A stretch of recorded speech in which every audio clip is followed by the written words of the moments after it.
So it's 6 months since the Olympics kicked off. We're looking at the legacy of the Games here in the West Midlands. Sport England have just put around about £1.5 million into 29 sports groups and projects across the West Midlands.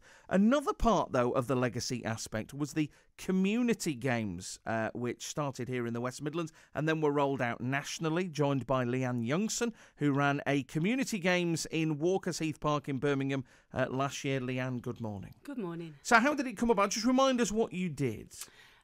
We were just trying to do something in our park.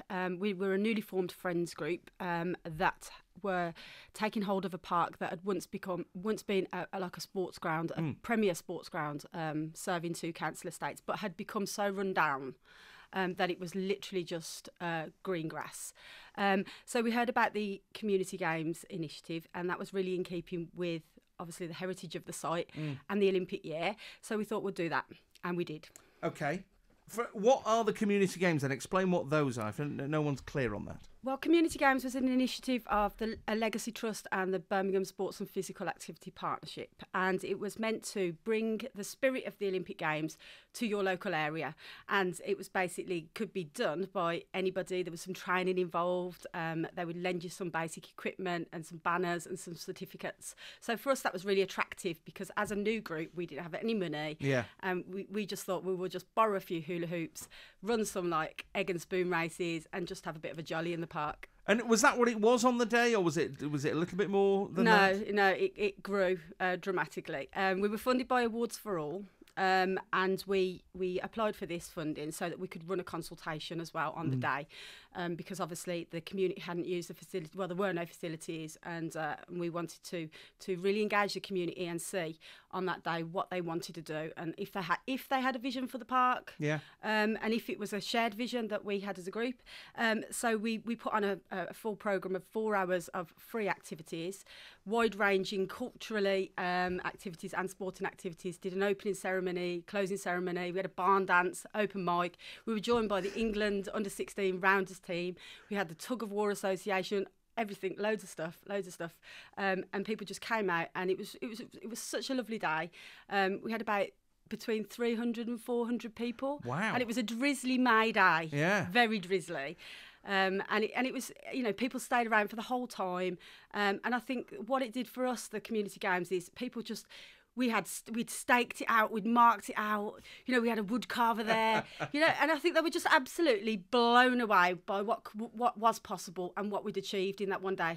Okay. And so Walker's Heath Park, yeah. What was it before? I mean, was it literally just kind of a wide open space, a few fields kind of thing? 51 acres. Right. It was bigger in its heyday, and it's got an allotments attached to it. It used to boast a miniature golf course, rugby pitches, tennis courts, football, and changing rooms, and it had loads of stuff. So it had all of that, and then obviously when you were doing the community games, it really was just kind of a wide open space. What's going on there now? Well, I wanted to come in today because it's really exciting what's going on there now. We've always been a group that's relied heavily on partnerships, and we've been really fortunate that people have been attracted to our vision. So right from the beginning, working in partnership with the sports partnership and organisations like Catch 22 working locally have been brilliant. Like at Christmas, we did just a non-sporting family event.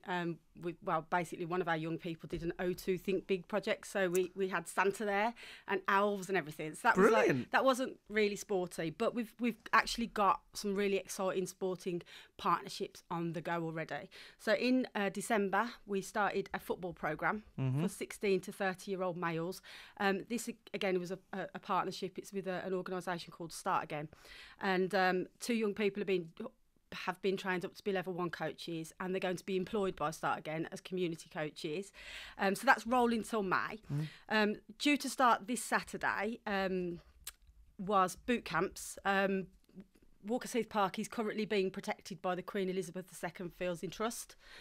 So we it's currently in the middle of the council somewhere and hoping to go through. And the boot camps are organised by them in partnership with them, and so we can deliver the boot camps just for donations to the charity that then protect playing fields, which is absolutely brilliant. It's fantastic. It sounds fascinating. Keep in touch with us, Leanne. Let us know how it all goes on. Yeah. And it's incredible to hear this, 6 months on from the Olympics, it's still there. That kind of legacy is still there. And it's good that it's kind of helped the community as well. We've got a partnership with Be Active, so we're piloting in our park outdoor gyms without walls.